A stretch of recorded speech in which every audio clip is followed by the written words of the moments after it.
រឿងនិទាននេះនិយាយអំពីការសម្លាប់មាន់ដើម្បីយកពង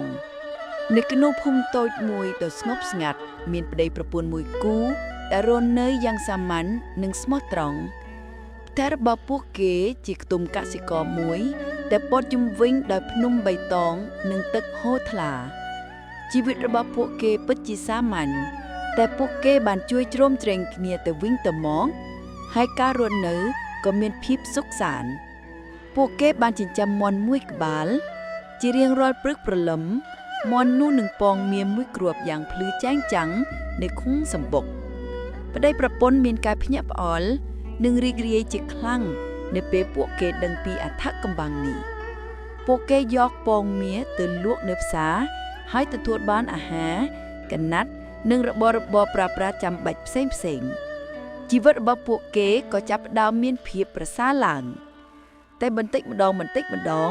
សេចក្តីលោភលន់របស់ពួកគេក៏កើនឡើងប្តីចាប់ផ្ដើមមិនពេញចិត្តដែលបានពងមាសតែមួយគ្រាប់ក្នុងមួយថ្ងៃគាត់គិតថាក្នុងពោះរបស់មាន់ប្រកាសជាមានពងមាសច្រើនទៀតគាត់បានប្រាប់ប្រពន្ធរបស់គាត់នៅគំនិតដ៏ឆ្កួតលីឡាមួយប្រពន្ធរបស់គាត់មានការភ័យខ្លាចហើយព្យាយាមឃាត់ថានេះមិនគួរធ្វើឡើយបើកាត់មាន់ពេលក្រោយនឹងលែងមានពងមាសទៀតហើយតែប្តីមិនស្ដាប់ទេគាត់និយាយបង្ខំរហូតប្រពន្ធព្រមទទួលយកនៅព្រឹកបន្ទាប់ប្តីក៏យកកាំបិតធំមួយទៅកាប់មាន់ចាប់ផ្ដើមព្រឺព្រួចដោយដឹងពីគ្រោះថ្នាក់ប្តីក៏ចាប់មាន់ហើយកាប់ដោយមិនស្ទាក់ស្ទើរប៉ុន្តែអ្វីដែលគាត់ឃើញនៅចំពោះមុខធ្វើឲ្យគាត់ស្រឡាន់កាំងហើយបាត់បង់ក្តីសង្ឃឹមក្នុងពោះមាន់គឺមានតែគ្រឿងក្នុង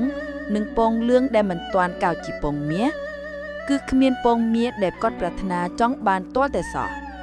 ប្តីអង្គុយដួលទៅលើដីកាំបិតធ្លាក់ពីដៃទឹកមុខពោពេញដោយភាពអស់សង្ឃឹមនិងការស្ដាយក្រោយប្រពន្ធរត់មកដល់ឃើញទិដ្ឋភាពនេះក៏យំដោយក្តីអាណិតមាន់និងព្រួយបារម្ភពីជីវិតទៅមុខចាប់តាំងពីពេលនោះមកពួកគេក៏បាត់បង់ប្រភពចំណូលពីពងមាសហើយជីវិតរបស់ពួកគេក៏ធ្លាក់ទៅរកភាពក្រីក្រដូចដើមដោយពឹងផ្អែកលើការងារកសិកម្មតិចតួចប៉ុណ្ណោះរឿងនេះបានបង្រៀនយើងថាធ្វើជាមនុស្សមិនត្រូវឲ្យផលប្រយោជន៍នៅចំពោះមុខបិទបាំងភ្នែករបស់យើងឡើយនិងធ្វេសប្រហែសដល់ការអភិវឌ្ឍរយៈពេលវែងដោយប្តីប្រពន្ធមួយគូនេះព្រោះតែចង់បានទ្រព្យសម្បត្តិភ្លាមពួកគេបានបំផ្លាញប្រភពចំណូលដ៏ស្ថិរភាពរបស់ពួកគេដោយខ្លួនឯងនៅក្នុងជីវិតយើងនឹងប្រឈមមុខនឹងលំបាកផ្សេងមានតែការរក្សាគំនិតឲ្យច្បាស់លាស់ចេះស្កប់ស្កល់និងឲ្យតម្លៃចំពោះអ្វីដែលមានស្រាប់ដោយប្រើទស្សនៈវែងឆ្ងាយដើម្បីរៀបចំផែនការសម្រាប់អនាគតទើបអាចធ្វើឲ្យជីវិតបន្តទៅមុខប្រកបដោយស្ថិរភាពនិងទទួលបានសុភមង្គលពិតប្រាកដ